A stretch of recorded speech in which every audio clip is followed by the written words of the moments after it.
Salut tout le monde, ici Bruno Savard. Voici ce qu'on a dans l'actualité pour vous en ce moment. D'abord, la COVID. C'est important de faire le point sur la situation dans nos deux régions. Oui, les cas se stabilisent, même en baisse dans la capitale nationale, mais le problème qu'on a actuellement, puis ça, on l'a vu venir parce qu'on disait qu'avec la troisième vague, ce sont des plus jeunes qui sont malades. Mais là, on se retrouve avec des gens qui sont hospitalisés et ça, c'est en croissance. Capitale nationale, on est à 144 personnes hospitalisées en ce moment, 38 aux soins intensifs. Cherchez pas ça nulle part, c'est un record. On n'a jamais vu pareille situation.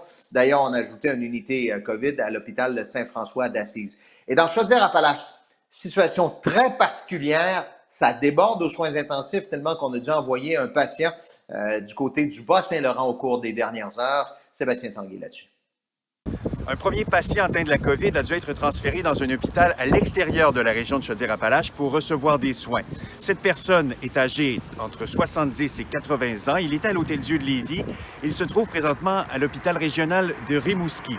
La capacité hospitalière dans la région de Chaudière-Appalaches demeure critique. Il y a présentement 13 personnes aux soins intensifs sur une capacité de 16 lits. Cet homme s'appelle Bob Welch. C'est un homme de Beauport qui a subi une sérieuse raclée l'an dernier chez lui à Beauport. Vous allez voir les images résultant de cette attaque. 2 personnes qui se sont introduites chez lui. On parle de séquestration, de menaces. Et là, on en parle aujourd'hui parce que il s'adresse à la déontologie policière. Il estime que les policiers n'ont pas fait leur travail dans les circonstances. Un voisin a appelé le 911 et selon les prétentions de M. Welch, les policiers se sont présentés sur place, mais n'ont même pas daigné sortir de leur véhicule pour voir ce qui s'y passait. Alors lui, il pense qu'il a été mal protégé par le service de police. Le voici à ce sujet. C'est une atteinte à mes droits fondamentaux dans la Charte des droits et libertés. Numéro 1, numéro 2, j'ai droit à la protection et j'ai droit au secours. C'est une loi criminelle. Vous n'avez pas la berlue. On est de retour en hiver aujourd'hui dans l'ensemble de nos régions.